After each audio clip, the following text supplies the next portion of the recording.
বিশ্বের অর্ধবিশ্ব, পুরো অর্ধবিশ্ব পর্যন্ত আমরা শাসন করলাম। এই অর্ধবিশ্বের মধ্যে একটা ব্যক্তি খুঁজে পাওয়া যেত না যে ইচ্ছা করে কারো উপর জুলুম করছে। একটা মেয়ে কখনো এরকম অভিযোগ নিয়ে আসতো না যে আমাকে কেউ ইপটিজিং করেছে, আমাকে কেউ রেপ করেছে। এক ভাই আরেক ভাইয়ের জন্য কেস করতে আসতো না যে আমার সম্পত্তি সে আত্মসাৎ করেছে। রাষ্ট্রীয় কোষাগার থেকে কেউ আত্মসাৎ করেনি সম্পদ। রিলিফের মাল কেউ মেরে খায় নাই। প্রত্যেকটা চোরের হাত তখন কেটে ফেলা হয়েছে। প্রত্যেকটা কেউ যদি জেনা করেও ফেলে তাকে শাস্তি দেওয়া হয়েছে। কেউ যদি কাউকে অন্যায়ভাবে হত্যা করেও ফেলে তাকে কেসাস করা হয়েছে। ইসলামের প্রতিটা বিধান ওই সমাজে বাস্তবায়ন করা হয়েছে এবং খেজুর পাতার তৈরি একটা মসজিদ থেকেই ইসলামের এমন বলিষ্ঠ হুঙ্কার সারা বিশ্বে ছড়িয়ে পড়েছে যে পারস্য, রোমান এইসব সভ্যতাগুলো পর্যন্ত ইসলামের সামনে দাসত্ব স্বীকার করতে বাধ্য হয়েছে। ইসলামের ওয়ান উম্মাহ ওয়ান জামাআহ ভেঙে গেছে। এটা কারো মাথা ব্যথার কারণই না। এখন মানুষ এটার জন্য কাদার সময় পায় না যে ইসলামের খেলাফা নাই, শব্দটা বলতেও তারা ভয় পায়। অথচ খেলাফার যুগটা আপনাদেরকে বললাম একটু আগে, একটা ব্যক্তি খুঁজে পাওয়া যেত না যে মাজলুম, যাকে জুলুম করা হয়েছে। একজন ব্যক্তি খুঁজে পাওয়া যেত না যে অন্যায়ের শিকার হয়েছে, যার হক নষ্ট করা হয়েছে। আর এখন তো আপনি চারপাশে দেখছেন যে অন্যায়টা যেন আমাদের গায়ে হয়ে গেছে। দুর্নীতি হবে এটাই স্বাভাবিক, চুরি হবে এটাই স্বাভাবিক, ঘুষ দেওয়াই লাগবে এটাই স্বাভাবিক, সুদ খেতে হবে এটাই নিয়ম, সরকারের 1 কোটি টাকার বাজেট আসবে আমার কাছে 10,000 টাকা আসবে এটাই নিয়ম। আমরা যেন এগুলো সব ইউজ টু হয়ে গেছি। এই যুগ আর খেলাফার যুগের মধ্যে জান্নাত জাহান্নামের পার্থক্য, আকাশ এবং পাতালের পার্থক্য। নবীজি ওইটা আমানত দিয়ে গিয়েছিলেন আমাদেরকে। আস্তে আস্তে সেই জামাটা ভেঙে গেল। আল্লাহ পাক বলছেন, ইয়া আইয়ুহাল্লাযীনা আমানু, হে মুমিনগণ, হে মুমিনগণ, মা লাকুম, তোমাদের কি হয়েছে, ইযা কিলা লাকুম ইনফিরু ফি সাবিলিল্লাহি সাকালতুম ইলাল আরদ, যখন তোমাদেরকে বলা হয় যে আল্লাহর পথে বেরিয়ে পড়ো, আল্লাহর পথে বেরিয়ে যাও, আল্লাহর দ্বীনের জন্য বেরিয়ে যাও, ইসসাকালতুম ইলাল আরদ, তোমরা এই জমিনটাকে আঁকড়ে ধরে বসে থাকো, এই জমিন আঁকড়ে তোমরা বসে থাকো। আর রাদিতুম বিল হায়াতিদ দুনিয়া মিনাল আখিরাহ, তোমরা কি এই দুনিয়ার জীবনটাকে পেয়েই সন্তুষ্ট হয়ে গেছো? ফামা মাতাউল হায়াতিদ দুনিয়া মিনাল আখিরাতি ইল্লা কলিল, পরকালের জীবনের তুলনায় এই দুনিয়ার হায়াতটা নিতান্তই নগণ্য।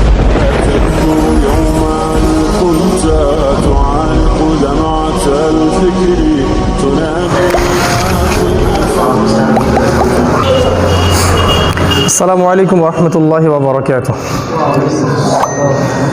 আলহামদুলিল্লাহি ওয়াহদাহু ওয়াস সালাতু ওয়াস সালামু আলা মান লা নাবিয়্যা বা'দা, আম্মা বা'দ। فأعوذ بالله من الشيطان الرجيم. بسم الله الرحمن الرحيم. وقال الله تعالى في كلامه المجيد والفرقانه الحميد: كم من فئة قليلة غلبت فئة كثيرة بإذن الله رب اشرح لي صدري ويسر لي أمري واحلل عقدة من لساني يفقه قولي اللهم فقهنا في الدين وعلمنا التأويل آمين يا أرحم الراحمين. আলহামদুলিল্লাহ, যাবতীয় প্রশংসা, কৃতজ্ঞতা, শুকরিয়া, গুণগান একমাত্র মহিয়ান ও গরিয়ান আল্লাহ রাব্বুল আলামিনের জন্য, যে আল্লাহ সুবহানাহু ওয়া তাআলা আজকে আমাদেরকে বাদ আসর একটা দিনই মজলিসে বসার তৌফিক দান করেছেন, দিনই কিছু বিষয় শোনার, বোঝার এবং জানার জন্যে। আল্লাহ পাকের দরবারে আমরা শুকরিয়া আদায় করছি, বলি আলহামদুলিল্লাহ।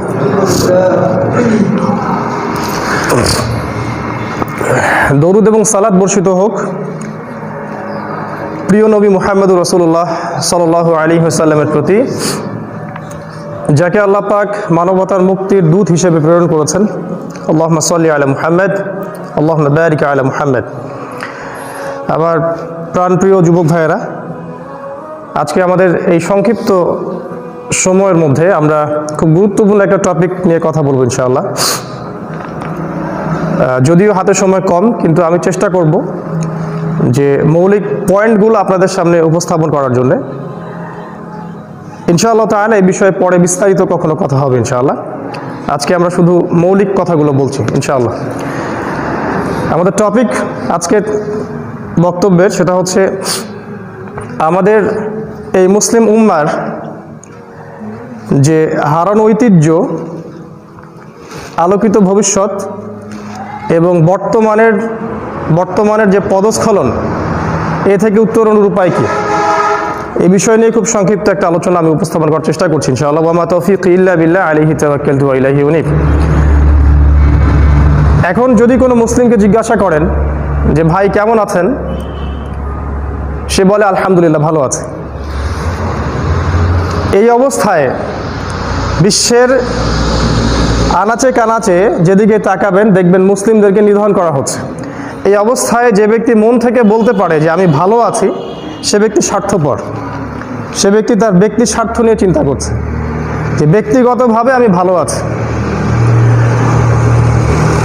যদি একজন মুসলিমের মধ্যে উম্মার প্রতি দরদ কাজ করে, সে এরকম বৈশ্বিক অবস্থায় ভালো থাকতে পারে না, এটা তার শোভা পায় না।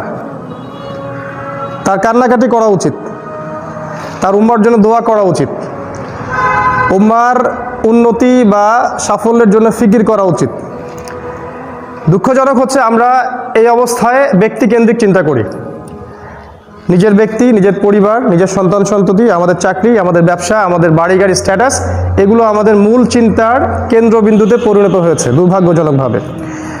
একটা সময় ছিল যখন একটা সমাজ ছিল, যে সমাজটাকে আমরা বলি আইয়ামে জাহিলিয়াত, যে যুগে রাসূলুল্লাহ সাল্লাল্লাহু আলাইহি ওয়াসাল্লামের জন্ম হয়েছিল। এবং সেই যুগে আপনি খেয়াল করলে দেখবেন সমাজের মধ্যে 5টা সমস্যা ছিল মেজর, 5টা মৌলিক সমস্যা ছিল। একটা হচ্ছে শিরক।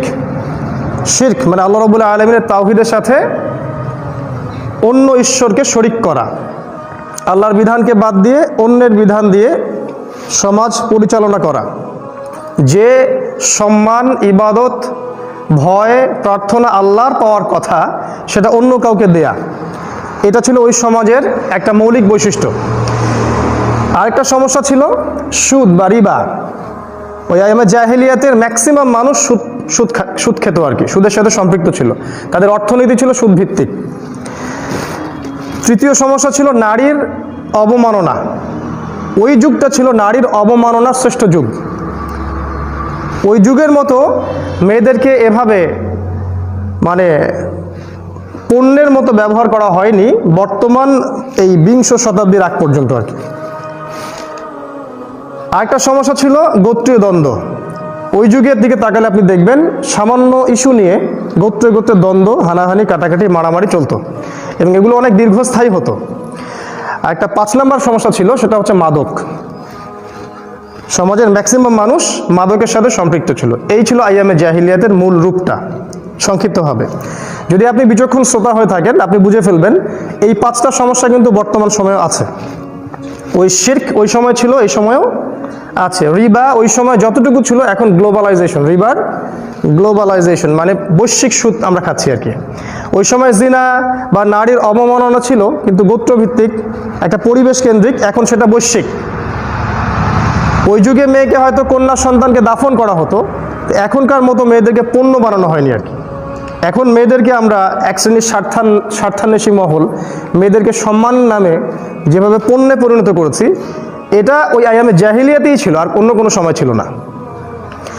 আবার দেখেন গোত্রীয় দ্বন্দ্ব ওই যুগে যেমন ছিল, এই যুগে দেখবেন পলিটিক্যাল গ্রুপিং বা সাম্রাজ্যবাদী নীতি এগুলোতে রূপ নিয়েছে, কিন্তু একই জিনিস, একই স্টাইল, একই সুন্নাহ। মাদক ওই যুগেও ছিল, এই যুগে দেখবেন আপনি মাদকের গ্লোবালাইজেশন। একটা মাদক লঞ্চ করা হলে সারা বিশ্বে এই মাদকটা ছড়িয়ে পড়ছে। আইয়ামে জাহিলিয়াতে যে কাঠামো ছিল সেটা এখনও বর্তমান আছে। এইরকম একটা সময়ে রাসূলুল্লাহ সাল্লাল্লাহু আলাইহি ওয়াসাল্লাম নবী হয়েছিলেন এবং নবী হওয়ার আগেও কিন্তু তিনি চেষ্টা করেছেন হিলফুল ফুজুর তৈরি করার মধ্য দিয়ে সমাজটাকে পরিবর্তন করার জন্য, তাই নয় কি? তার মানে এখান থেকে আমরা শিখলাম কি, যে ইয়াং পিপলরা কখনো সমাজের একটা জাহিলিয়াতের ফ্লো এর সাথে আপোষ করতে পারে না। তাদের রক্তের যে ডিএনএ, এটা আপোষকামী হতে পারে না সমাজের এই জাহিলি ফ্লোগুলোর সাথে। নবী সাল্লাল্লাহু আলাইহি ওয়াসাল্লাম তখন নবী হন নাই, কিন্তু সমাজ পরিবর্তনের চেষ্টা কিন্তু করছিলেন। আমাদের মতো মুজাম্মিল মুদ্দাসসির হয়ে ঘরে বসে ছিলেন না। তখন তার কাছে কোরআন নাজিল হয়নি, তারপরেও তিনি চেষ্টা করছিলেন। তখন তার কাছে কোনো ফেরেশতা আসে নাই, তাকে কোনো গাইডেন্স দেওয়া হয়নি, তারপরেও তিনি চেষ্টা করছিলেন। আর এখনকার যুব সমাজ আমরা যারা আছি, আমাদের কাছে কোরআন, সুন্নাহ, রাসূলের স্টাইল, আল্লাহর বাণী, আল্লাহর সাহায্য সব কিছুই আছে। ওই যুগটাকে তিনি কেমন করে পরিবর্তন করলেন? উত্তর হচ্ছে 23 বছরের মধ্যে তারা কোরআন এবং সুন্নাহ এর সাথে 6টা কাজ করলেন। রাসূলুল্লাহ সাল্লাল্লাহু আলাইহি ওয়াসাল্লাম নিজে এবং সাহাবায়ে কেরাম সবাই মিলে একটা জামা, একটা উম্মাহ, একটা নেশন, তারা যেটা করলেন, তারা কোরআন পড়া শিখলেন, তারা জ্ঞান অর্জন করলেন, তারা কোরআনের অর্থটা বুঝলেন, কোরআনের সমস্ত আদেশ একটা একটা করে তারা কিন্তু পালন করলেন, কোরআনের সমস্ত নিষেধ একটা একটা করে কিন্তু ছেড়ে দিলেন, কোরআনের দাওয়াত তারা মানুষের ডোর টু ডোর পৌঁছে দিলেন, ঘরে ঘরে। এমনকি পররাষ্ট্র নীতি পর্যন্ত কোরআনের দাওয়াত তারা পৌঁছে দিলেন। এবং সর্বসাকুল্যে কি হলো, কোরআনের যে হুকুম, যে বিধান, যে শাসন, হুদুদ, যে লস, এগুলো তারা সমাজে কিন্তু বাস্তবায়ন করলেন। এভাবে 23 বছর পরের মক্কার দিকে আপনি তাকান, দেখবেন সেখানে কোনো সুদ নাই, সেখানে কোনো জিনাও নাই, সেখানে কোনো শিরকও নাই, কোনো মূর্তি পূজাও নাই, গোত্রীয় দ্বন্দ্বও নাই, নারীর কোনো অবমাননাও নাই। এই 23 বছরের সমাজ পরিবর্তন হয়ে গেল। সোনালী যুগটা আপনাকে দেখাচ্ছি আগে। এই এস্টাবলিশমেন্টটা এমনি এমনি হয়নি, এর জন্য অনেক ত্যাগ তিতিক্ষার প্রয়োজন হয়েছিল। তাদেরকে কাউকে জীবন দিতে হয়েছে, কাউকে শুলিতে চড়তে হয়েছে, কাউকে জিহাদের মাঠে শহীদ হতে হয়েছে, কাউকে ট্র্যাপে ফেলে কাফেররা হত্যা করেছে, ইনক্লুডিং আমাদের নবী সাল্লাল্লাহু আলাইহি ওয়াসাল্লামকে 15 বার হত্যা করার চেষ্টা করা হয়েছে, তাকে 16টা গালি খেতে হয়েছে, তাকে দেশ ত্যাগ করতে হয়েছে, সমাজ ত্যাগ করতে হয়েছে, পরিবারকে ছেড়ে যেতে হয়েছে। অনেক দূরের কোনো দেশ, আবিসিনিয়া বা তায়েফ, সেখানে গিয়ে তাদেরকে রেফিউজি হয়ে থাকতে হয়েছে। এমনি এমনি সাফল্যটা আসে নাই। এক পর্যায়ে মদিনা ইসলামী খেলাফা বাস্তবায়ন হয়েছে, সেখান থেকে পরে সশস্ত্র যুদ্ধের দিকে আমরা এসেছি। একটা একটা করে বদর, উহুদ, খন্দক, খায়বার, হুনাইন, একটা একটা করে যুদ্ধ হয়েছে। এবং আমরা 23 বছর পরে গিয়ে দেখি যে শুধু মক্কা নয়, পুরো জাজিরাতুল আরবের মধ্যেই ইসলামের কালিমার পতাকা প্রতিষ্ঠিত হয়েছে। এই পথটা কিন্তু সহজ ছিল না, বন্ধুর একটা পথ ছিল। কোনো সাহাবী একটা দিনের জন্যেও এই পথে ক্লান্ত হয়ে পড়ে থাকেন নাই। আমি ক্লান্ত হয়ে গেছি, আর চলতে পারছি না, এরকম কনসেপ্টে তারা বিশ্বাসী ছিলেন না। একটা দিন, একটা রাতের জন্য আমাদের নবী সাল্লাল্লাহু আলাইহি ওয়াসাল্লাম দায়িত্ব অবহেলা করেন নাই, পিছু পা হন নাই, ভয় পান নাই, ব্যাকফুটে আসেন নাই, ডিফেন্সিভ কোনো স্ট্র্যাটেজি অ্যাপ্লাই করেন নাই। তাকে বলা হয়েছে এক হাতে চাঁদ, এক হাতে সূর্য এনে দিলেও আমি আমার হকের এই দাওয়াত থেকে পিছু পা হব না। এরপরে যদি আপনি তাকান, আপনি দেখবেন ওই যে প্ল্যাটফর্মটা রাসূল সাল্লাল্লাহু আলাইহি ওয়াসাল্লাম ক্রিয়েট করে দিয়ে গেলেন, তার উপর ভিত্তি করে আবু বকর সিদ্দিক রাদিয়াল্লাহু আনহু এর খেলাফত আসলো। তখন ইসলাম আরও এক্সপ্যান্ড করলো, আরও বেশি বড় পরিসরে ইসলাম ছড়িয়ে গেল। তারপরের যুগটার দিকে তাকান, উমর ইবনুল খাত্তাব, তখন দেখবেন আরও ব্যাপকভাবে ইসলাম ছড়িয়ে গেল। বিশ্বের অর্ধবিশ্ব, পুরো অর্ধবিশ্ব পর্যন্ত আমরা শাসন করলাম। এই অর্ধবিশ্বের মধ্যে একটা ব্যক্তি খুঁজে পাওয়া যেত না যে ইচ্ছা করে কারো উপর জুলুম করছে। একটা মেয়ে কখনো এরকম অভিযোগ নিয়ে আসতো না যে আমাকে কেউ ইপটিজিং করেছে, আমাকে কেউ রেপ করেছে। এক ভাই আরেক ভাইয়ের জন্য কেস করতে আসতো না যে আমার সম্পত্তি সে আত্মসাৎ করেছে। রাষ্ট্রীয় কোষাগার থেকে কেউ আত্মসাৎ করেনি সম্পদ, রিলিফের মাল কেউ মেরে খায় নাই। প্রত্যেকটা চোরের হাত তখন কেটে ফেলা হয়েছে। প্রত্যেকটা কেউ যদি জিনা করেও ফেলে তাকে শাস্তি দেওয়া হয়েছে। কেউ যদি কাউকে অন্যায়ভাবে হত্যা করেও ফেলে তাকে কেসাস করা হয়েছে। ইসলামের প্রতিটা বিধান ওই সমাজে বাস্তবায়ন করা হয়েছে। এবং খেজুর পাতার তৈরি একটা মসজিদ থেকেই ইসলামের এমন বলিষ্ঠ হুঙ্কার সারা বিশ্বে ছড়িয়ে পড়েছে যে পারস্য, রোমান, এইসব সভ্যতাগুলো পর্যন্ত ইসলামের সামনে দাসত্ব স্বীকার করতে বাধ্য হয়েছে। তারপরের দিকে আপনি তাকে উসমান রাদিয়াল্লাহু আনহুর সময় একই চিত্র দেখবেন। ইসলাম পরাজিত হয়নি, আরও এক্সপ্যান্ড করেছে। আলী রাদিয়াল্লাহু আনহুর যুগ, এটাও এরকমই ছিল। হয়তো মাঝখানে কিছু গৃহযুদ্ধ ছিল, কিন্তু ওভারঅল এটাই ঠিক ছিল। এই যে 30 বছর চলে যাওয়ার পর থেকে এই যে অধঃপতন একটা একটা করে শুরু হলো। নবী সাল্লাল্লাহু আলাইহি ওয়াসাল্লাম বলে গিয়েছিলেন যে আমার উম্মতের এই খেলাফা 30 বছর থাকবে, 30 বা 33 বছর। এরপর আসবে রাজাদের যুগ, জবরদখলকারীদের যুগ, অন্যায়ের যুগ, ফাসাদের যুগ। তারপরে আসবে আবার নবুয়তের আদলে খেলাফা, ওটা পরে। এই খেলাফত যখন চলে গেল, খোলাফায়ে রাশেদিনের যুগ যখন চলে গেল, তারপরে আসলো বিভিন্ন ভ্রান্ত দল এবং মতের যুগ। একদল লোক বের হলো, তারা বলল যে আলী রাদিয়াল্লাহু আনহু তিনি হচ্ছেন উপাস্য, তাকে নিয়ে তারা বাড়াবাড়ি শুরু করলো। একদল লোক আসলেন, তারা বললেন যে আলী রাদিয়াল্লাহু আনহু উপাস্য নয়, বরং তাকে হত্যা করতে হবে, মুয়াবিয়াকে হত্যা করতে হবে। যারা সালিস তৃতীয় পক্ষ মেনে নিচ্ছে এদেরকে হত্যা করতে হবে। এদেরকে বলা হয় খারেজি। তারা মুসলিমদেরকে হত্যা করত, অমুসলিমদেরকে ছেড়ে দিত। আর এক শ্রেণী যারা আলী রাদিয়াল্লাহু আনহুকে নিয়ে বাড়াবাড়ি করতো, এদেরকে বলা হয় শিয়া।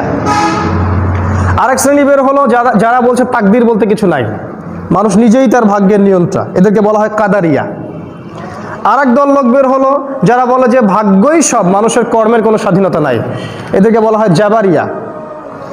আরেক দল লোক বের হলো যারা বললো লা ইলাহা ইল্লাল্লাহ একবার মুখে পড়লেই জান্নাত, আমল করার কোনো দরকার নাই, এদেরকে বলা হয় মুরজিয়া।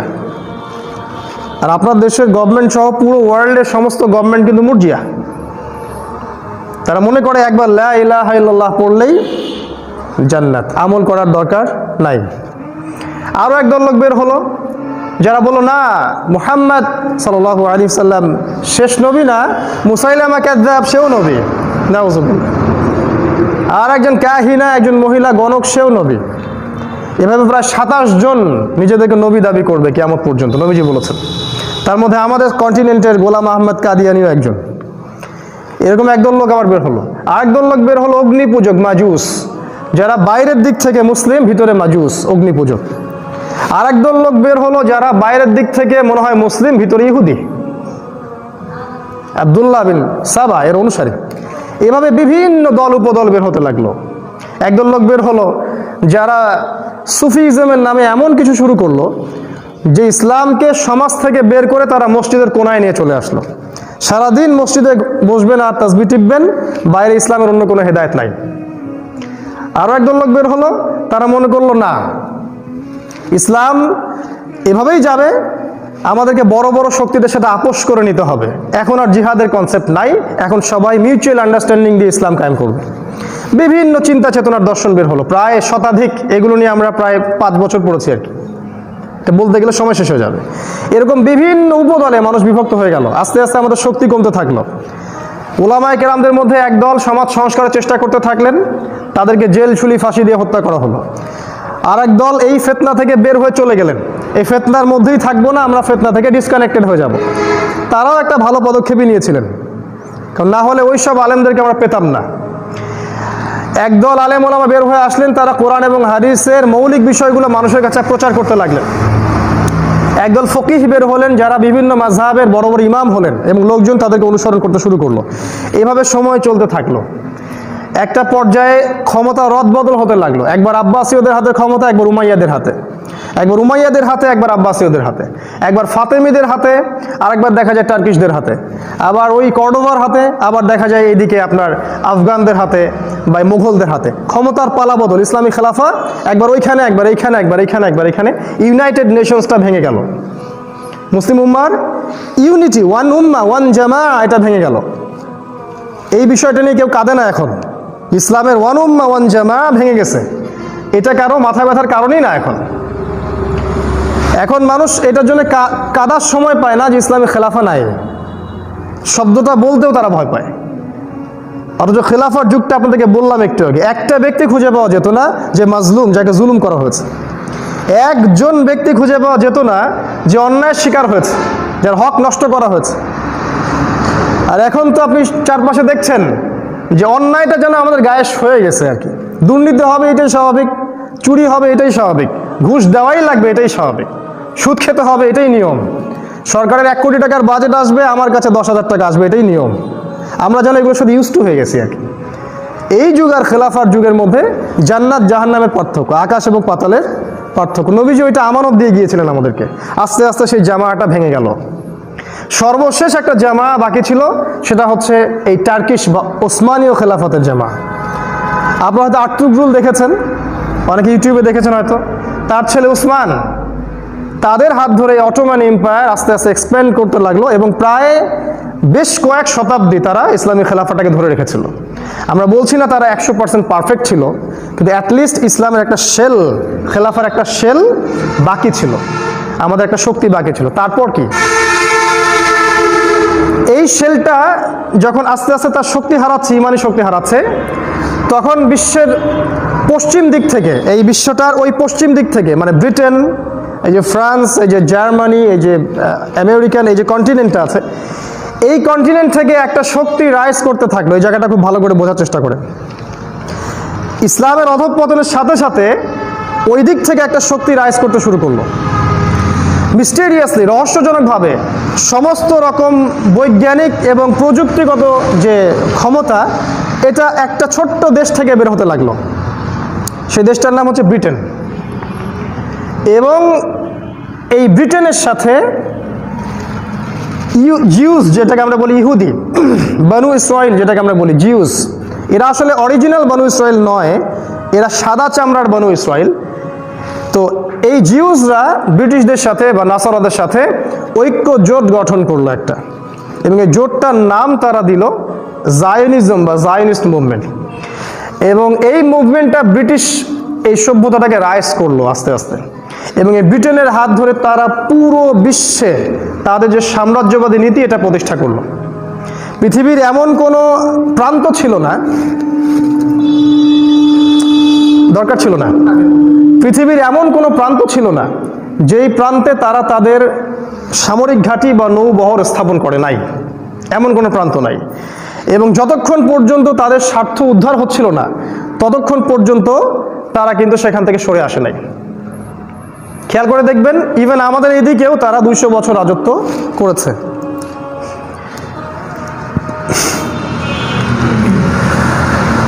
এই শক্তিটা যে রাইজ করলো,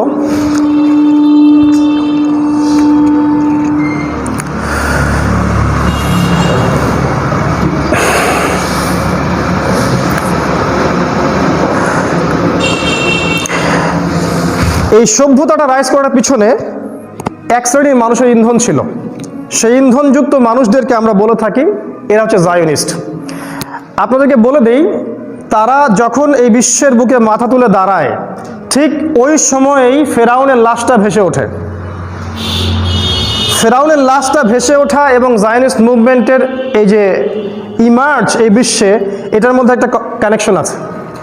আমাদের ব্যাখ্যা হচ্ছে, ফেরাউনের যে পরিণতি হয়েছিল শেষে, এই মুভমেন্ট, এই জায়নিস্ট মুভমেন্টের পরিণতি হবে সেরকম ইনশাআল্লাহ তাআলা।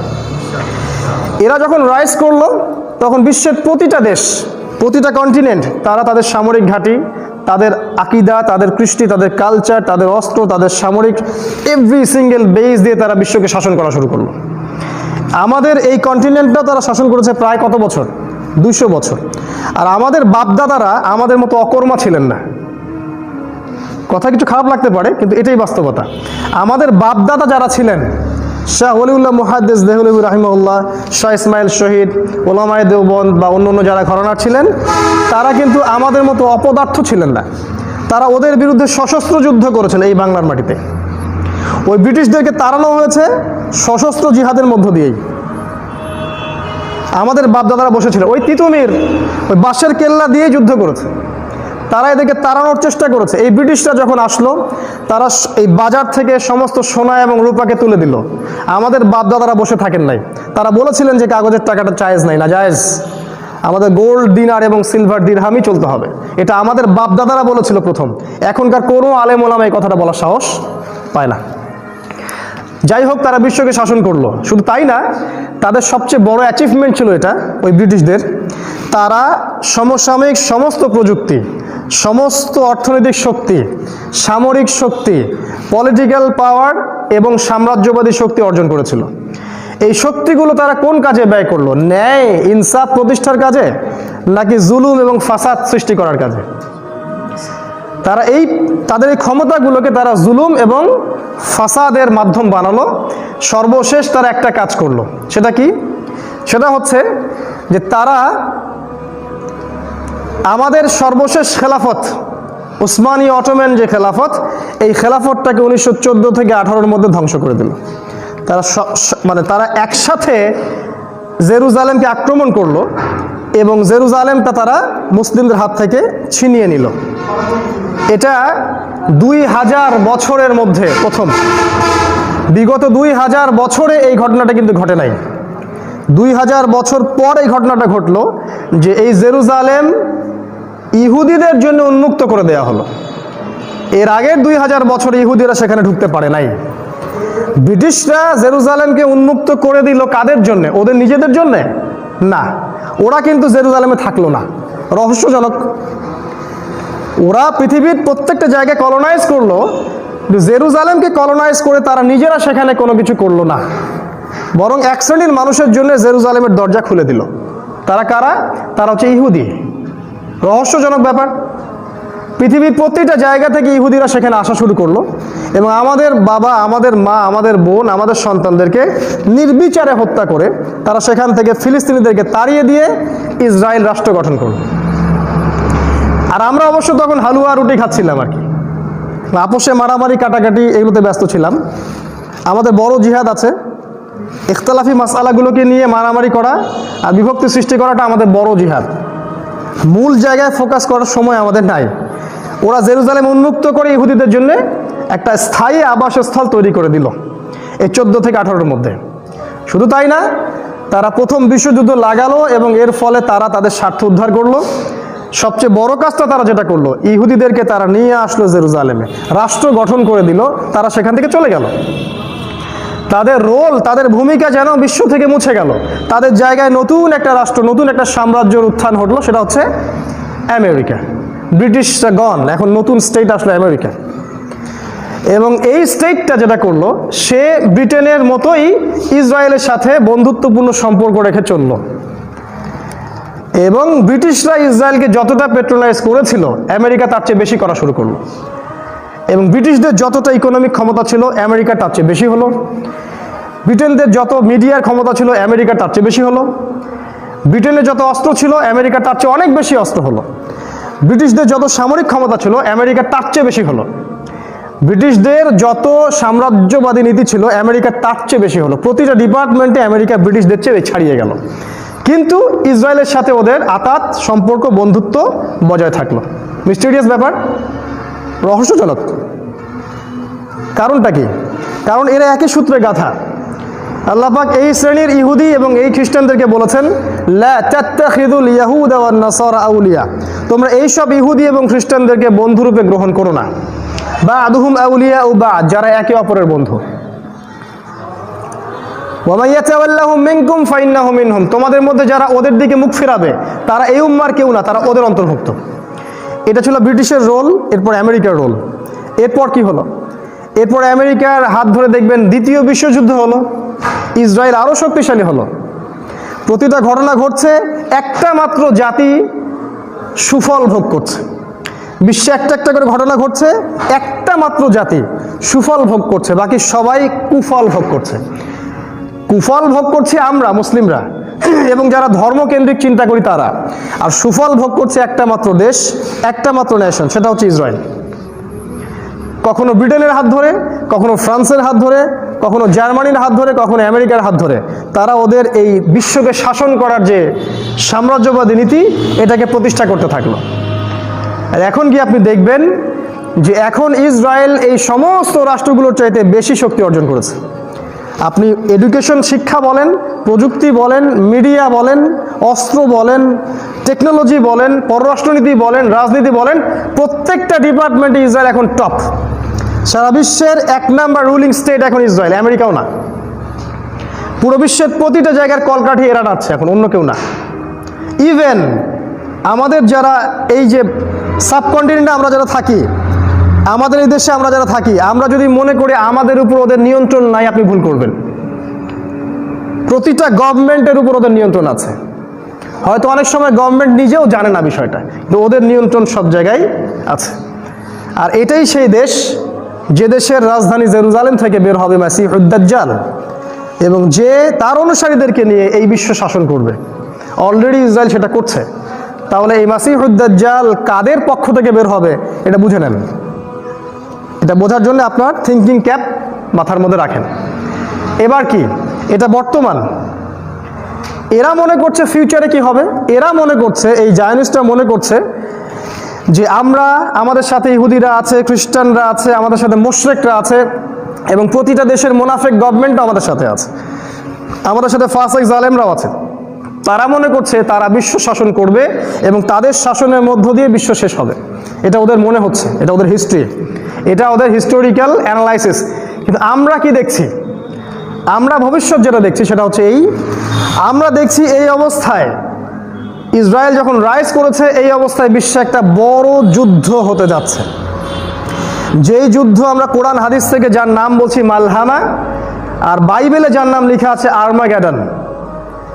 কোরআন এবং হাদিস আমাদেরকে বলছে এই যুদ্ধে 80টা দেশ একত্রিত হবে, প্রত্যেকটা দেশের আন্ডারে 12,000 করে সৈন্য থাকবে, এবং বিশ্বের প্রাকৃতিক সম্পদগুলো, স্পেশালি গোল্ড, সোনাকে কেন্দ্র করে এই যুদ্ধটা হবে। এবং প্রতি 100 জন সৈন্যের মধ্যে 99টা সৈন্য এই যুদ্ধে মারা যাবে। বিশ্বের 1/3 মানুষ মারা যেতে পারে। এটা কোনো কনভেনশনাল যুদ্ধ হবে না, একটা নিউক্লিয়ার বা পারমাণবিক যুদ্ধ হতে যাচ্ছে। এটা সামনে অপেক্ষা করছে। এই যুদ্ধটা লাগাবে কারা? যারা প্রথম বিশ্বযুদ্ধ লাগিয়েছে ওরাই, যারা দ্বিতীয় বিশ্বযুদ্ধ লাগিয়েছে এরাই এটা লাগাবে। যারা চায় যে দাজ্জাল জেরুজালেম থেকে বের হয়ে বিশ্ব শাসন করুক, তারাই এই যুদ্ধটা লাগাবে সামনে। কাদের মধ্যে? ওই পশ্চিমা সভ্যতা এবং এই তার বিপরীত যে সভ্যতা, আমেরিকান যে ন্যাটো কন্টিনেন্ট, আর অপোজিশনে যে চায়না, রাশিয়া এবং অন্যান্য কন্টিনেন্ট, এর মধ্যে মুসলিমরা ইনভলভ থাকবে। এরপর কি হবে? এই যুদ্ধের শেষের দিকে আপনি পৃথিবীটাকে এরকম দেখতে পারবেন না, এরকম সায়েন্স, এরকম টেকনোলজি হয়তো বা থাকবে না।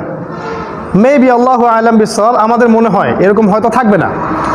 জনসংখ্যা কমে আসবে, আপনি ফ্রেশ বাতাস পাবেন না, সূর্যের আলো একটা সার্টেন টাইম পর্যন্ত পৃথিবীতে আসবে না। কিভাবে খাবার উৎপাদন করবেন ভাবতে থাকেন, কোথায় গিয়ে আশ্রয় নেবেন ভাবতে থাকেন। একটা বোমা যেটা হিরোশিমায় পড়েছে, নাগাসাকিতে পড়েছে, তার চেয়ে এখনকার যে বোমাগুলো আছে পারমাণবিক, এগুলো 1000 গুণ বেশি শক্তিশালী। ছোট্ট একটা দেশ লাইক বাংলাদেশ, ভুটান, নেপাল, এগুলোকে উড়িয়ে দেওয়ার জন্য একটা বোমাই যথেষ্ট, একটাই। তো এই অবস্থা যদি হয়, নিউক্লিয়ার যুদ্ধ, হাজার হাজার নিউক্লিয়ার এক্সপ্লোশন যদি হতে থাকে, বিশ্বের কি অবস্থা হবে সেটা ভাবতে থাকেন। আল্লাহু আ'লাম, বিশ্বের রোটেশনও থেমে যেতে পারে, আল্লাহ ভালো জানেন। এরপর ইমামুল মাহদি মার্চ করবেন, তিনি মুসলিমদের হাল ধরবেন, এবং তার নেতৃত্বে মুসলিম যখন ঐক্যবদ্ধ হবে, এবং ইমামুল মাহদি তখন নেতৃত্ব দিয়ে প্রথমত আরব, জাজিরাতুল আরবকে মুক্ত করবেন। এরপর তিনি কনস্ট্যান্টিনোপল, এই যে তুরস্কের ইস্তাম্বুল, এই শহরটাও তিনি জয় করবেন। তখন খবর আসবে যে মাসিহুদ দাজ্জাল মানুষের রূপে আত্মপ্রকাশ করেছে। মুসলিমরা তাকে ধরতে সিরিয়াতে যাবে, তার সাথে যুদ্ধ করতে। সিরিয়াতে গিয়ে ইহুদিরা এবং দাজ্জালের অনুসারী যারা আছে, এরা মুসলিমদেরকে ঘিরে ফেলবে। মুসলিমরা তাদের সাথে পেরে উঠবে না। আল্লাহ রাব্বুল আলামিন এই মিথ্যা মাসিহকে হত্যা করার জন্যে আসমান থেকে পাঠাবেন সত্যিকারের মাসিহ ঈসা আলাইহিস সালামকে। এবং ঈসা আলাইহিস সালাম যখন নামবেন, ঈসা আলাইহিস সালামের হাতে দাজ্জাল ফিলিস্তিনের বাবে লুদ নামক জায়গায় নিহত হবে। এরপর ইমামুল মাহদি এবং ঈসা আলাইহিস সালাম উভয়ে মিলে এই জেরুজালেম থেকে ইসলামী খেলাফা আবারও বাস্তবায়ন করবেন। কোন খিলাফা? ওই উমর ইবনুল খাত্তাবের সময় যেটা ছিল, রাসূলুল্লাহ সাল্লাল্লাহু আলাইহি ওয়াসাল্লামের সময় যেটা ছিল, উসমান, আলী রাদিয়াল্লাহু আনহুম তাদের সময় যেটা ছিল, এই খিলাফা আবারও ইনশাআল্লাহ তাআলা রিস্টোর হবে এই জেরুজালেম থেকে। এটা হচ্ছে আগামী উম্মার আগামী ভবিষ্যৎ। এই ভবিষ্যৎটা সোনালী, আর অতীতটাও ছিল সোনালী। মাঝখানে যে সময়টা আপনি দেখছেন, এই সময়টুকু হচ্ছে আমাদের সাফার করার সময়, তাই না? এখন এই সময়ের মধ্যে কি করতে পারেন? 10 মিনিট সময় আছে। এই সময় আপনি কি করবেন? অপশন 1 নাম্বার, আপনি চাইলে এই কাফের, ফাসেক, জালেম, মুশরিক, মুনাফিক যারা আছে, ইসলাম বিরোধী শক্তি, এদের সাথে আপোষ করে ফেলতে পারেন। তাহলে দুনিয়াতে আপনার কোনো সমস্যা হবে না, পরকালে আপনার আযাব ছাড়া কোনো পথ নাই। এটা একটা অপশন, নাম্বার 1। নাম্বার 2, আমরা যেমন করে হেলায় খেলায় দিন পার করছি, ব্যক্তিকেন্দ্রিক চিন্তা করছি, বস্তুবাদিতা, খাওয়া, ভোগবাদিতা, খাওয়া, পড়া, ক্যারিয়ার, বাড়ি, গাড়ি, সুন্দরী নারী, চাকরি, স্ট্যাটাস, এর পিছনেও ছুটতে পারেন। একসময় আপনি হারিয়ে যাবেন, ইসলাম ঠিকই বিজয়ী হবে। আপনাকে মানুষ ভুলে যাবে, ইসলাম ঠিকই বিজয়ী হবে। এটা একটা অপশন, দেখেন কোনটা ভালো লাগে। নাম্বার 3, আপনি চাইলে এই ফিতনার যুগ থেকে নিজেকে টোটালি ডিসকানেক্টেড করে ফেলতে পারেন, গিয়ে একদম আসহাবুল কাহফের মতো ছোট ছোট কমিউনিটি গড়ে প্রত্যন্ত জায়গায় গিয়ে বসবাস করতে থাকেন, সমাজের এই ফিতনা থেকে ডিসকানেক্টেড হয়ে যান। ফিতনায় থাকলে আপনাকে শিরক করতে হবে। একটা লেকচার আছে আমার ইউটিউবে, বর্তমান শিরকি বিশ্ব, এই বিশ্বের ইকোনমি, এই বিশ্বের রাজনীতি, এই বিশ্বের অর্থনীতি, এই বিশ্বের শিক্ষা ব্যবস্থা, মিডিয়া, প্রযুক্তি, সংস্কৃতি সবগুলোই শিরকের আকড়া। একটাতে ঢুকবেন, আপনাকে শিরক অবশ্যই করতে হবে। আর শিরক করলে আপনার কোনো আমল আর বাকি থাকবে না। 1000-এ একজন ব্যক্তি জান্নাতে যাবে, বাকি 999 তাদের আমল নামায় যে পাপটা থাকবে সেটা হলো শিরক। অতএব ডিসকানেক্টেড হতে পারেন, এটা একটা অপশন। যেমন আসহাবুল কাহফ সমাজে টিকতে পারেন নাই, দাওয়াতি কাজ করতে করতে টিকতে পারেন না, এক পর্যায়ে তাদেরকে হিজরত করতে হচ্ছে দূরের কোনো জায়গায়। হিজরত ইব্রাহিম আলাইহিস সালামও করেছেন, আমাদের নবী পর্যন্ত করেছেন, একবার তায়েফে, আবার আবিসিনিয়ায়, আবার মদিনায়। হিজরতের সাথে ইসলামের সম্পর্ক আছে। যখন একটা সমাজে চলছেন, ফলাফল আসছে না, সেখান থেকে হিজরত করে এমন জায়গায় চলে যান যেখানে গেলে আপনি সিকিউরড লাইফ লিড করতে পারবেন এবং শান্তিপূর্ণভাবে দ্বীন ঈমান ধরে রাখতে পারবেন। আর আপনার নবী কিন্তু সেই কথা বলেছেন, শেষ জামানে একটা সময় আসবে যখন মুসলিমদের জন্য সমাজে টেকা সম্ভব হবে না। তার সবচেয়ে উত্তম সম্পদ হবে গবাদি পশু, জমি জমা, সোনা, রূপা, ভেড়ার পাল, এগুলো নিয়ে সে প্রত্যন্ত জায়গায় হিজরত করবে এবং সেখানে তার ঈমান আমলকে হেফাজত করবে। নবী যেটা বলে গেছেন। আরেকটা অপশন হচ্ছে যে আপনাকে আল্লাহ পাক যা দিয়েছেন, আপনার জান, আপনার মাল, সময়, আপনার শ্রম, মেধা, যতটুকু বুঝ আল্লাহ পাক আপনাকে দিয়েছেন, এই বুঝটুকু দিয়ে আপনি আপনার জীবনের শেষ দিন পর্যন্ত, একদম ভেরি লাস্ট ডে পর্যন্ত, ভেরি লাস্ট মোমেন্ট পর্যন্ত আপনি ফি সাবিলিল্লাহ, আল্লাহর পথে দাওয়াত এবং জিহাদ অব্যাহত রাখুন এবং একটি ইউনাইটেড জামা গঠন করুন। যারা কথা শোনে না ওদেরকে ভুলে যান, যারা তর্ক করে ওদেরকে ভুলে যান, যারা উম্মাহকে নিয়ে চিন্তা ভাবনা ফিকির করে না ওদের কথা বাদ দেন। যেসব মানুষ উম্মাহকে নিয়ে চিন্তা করে, আগামীর জন্য সচেতন ইন্টেলেকচুয়াল পিপল এবং স্মার্ট মুসলিমস, যারা ইসলামের বিজয় দেখতে চায়, আবারও সেই খেলাফা রিস্টোর হোক, তারা সেটা চায়, এই ধরনের মানুষদেরকে নিয়ে একটা ইউনাইটেড প্ল্যাটফর্ম গড়ে তোলেন, দেশব্যাপী এবং বিশ্বব্যাপী চেইন নেটওয়ার্ক তৈরি করে ফেলেন। এভাবে আপনি চলতে চলতে হয় আপনাকে তারা মেরে ফেলবে, অথবা আপনাকে গুম করে দিতে পারে, বা ক্রস ফায়ার, বা আপনাকে ফাঁসি। ইনশাআল্লাহ আপনার জন্য অপেক্ষা করছে শাহাদাত। আর যদি আপনি চলতে চলতে বিজয় লাভ করেন তাহলে আপনি হবেন গাজী। এই দুটোই অপশন আপনার জন্য, এবং এটা আপনার জন্য আমার সবচেয়ে বেস্ট নাসিহা। এটাই হচ্ছে সবচেয়ে শ্রেষ্ঠ রাস্তা, যেটা আপনার জীবনকে সেই জীবনে রূপান্তর করবে যেই জীবন পাওয়ার জন্য প্রত্যেকটা শহীদ এখন পর্যন্ত ইচ্ছা করে আল্লাহর কাছে। শহীদরা আল্লাহকে কি বলে? আল্লাহ আরেকবার দুনিয়াতে পাঠিয়ে দিন, আবার শাহাদত বরণ করে আপনার কাছে ফিরতে চাই।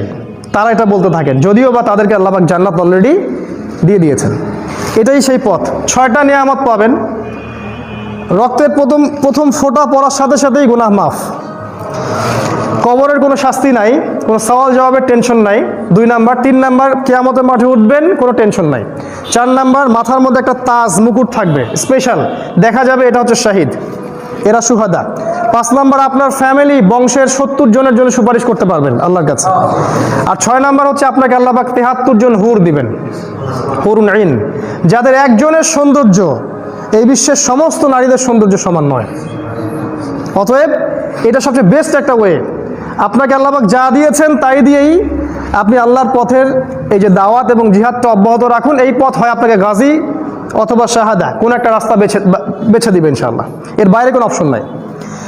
আরেকটা অপশন আছে, যদি আপনার এরকম ক্ষমতা না থাকে, জ্ঞান নাই, আপনার ইউনাইটেড প্ল্যাটফর্ম গড়ার ক্ষমতা নাই, বা ওই রকম সাহস নাই, বা অপারগ আপনি, তখন আমর ইবনে আস রাদিয়াল্লাহু আনহুকে নবীজি একটা কথা বলেছিলেন যে, হে আমর ইবনে আস, তুমি এরকম ফিতনার সময় ঘরের ভিতরে থাকো, বিনা প্রয়োজনে বাইরে বের হয়েও না, মুখটা বন্ধ রাখো, বিনা প্রয়োজনে কথা বলো না, আর নিজের পাপের জন্য ঘরের মধ্যে কান্নাকাটি করতে থাকো, সফল হয়ে যাবে ইনশাআল্লাহ।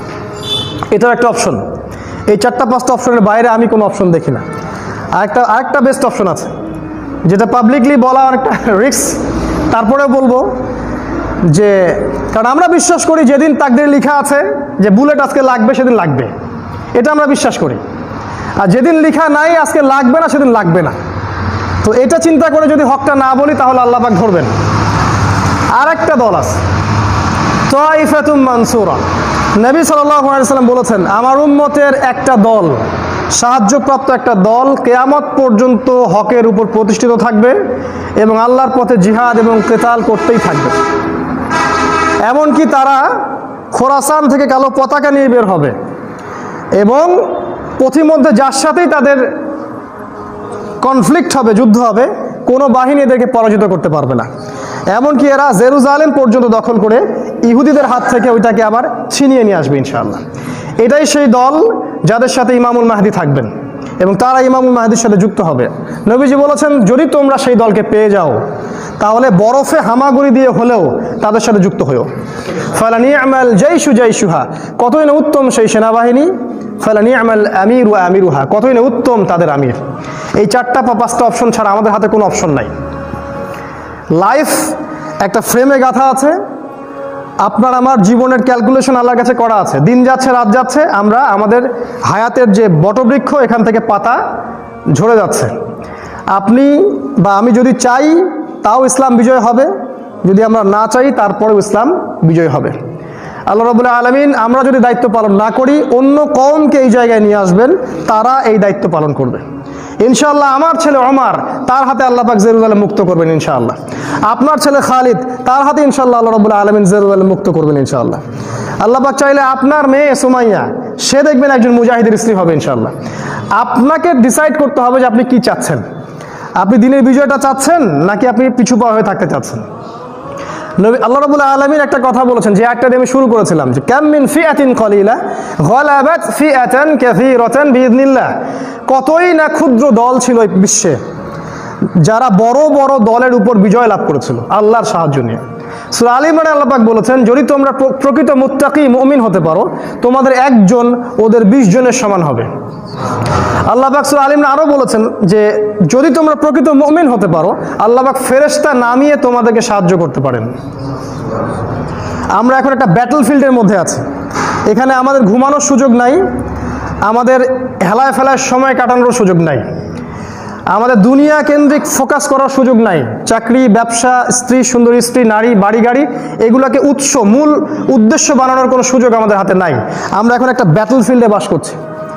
এই বিশ্বটা এখন যুদ্ধক্ষেত্র, এই দেশটা একটা যুদ্ধক্ষেত্র, ইভেন এই বাংলাদেশটার একটা যুদ্ধক্ষেত্র। এখানে যুদ্ধ চলছে, জ্ঞানতাত্ত্বিক যুদ্ধ, ইসলামের পক্ষের শক্তি বিপক্ষের শক্তির যুদ্ধ। আমাদের হাতে কোনো পলিটিক্যাল পাওয়ার নাই, কোনো জামা নাই, কোনো আমির নাই, কোনো অর্থনৈতিক শক্তি নাই, কোনো অস্ত্রশস্ত্র নাই, কিছুই নাই। এই হলো আপনার আমার অবস্থান। ওদের হাতে পলিটিক্যাল পাওয়ার আছে, ইকোনমিক পাওয়ার আছে, ওদের আমির আছে, ওদের জামা আছে, ওদের চেইন অফ কমান্ড আছে, ওদের অস্ত্রশস্ত্র, মিডিয়া সব আছে। এই অসম যুদ্ধে আমরা বসে আছি, যুদ্ধক্ষেত্রে। তারপরেও আমরা উম্মাহ কি করছি? নাকে তেল দিয়ে ঘুমাচ্ছি, আপোষে মারামারি করছি, দলাদলি ভাগাভাগি করছি, মসজিদ বিভক্ত করছি।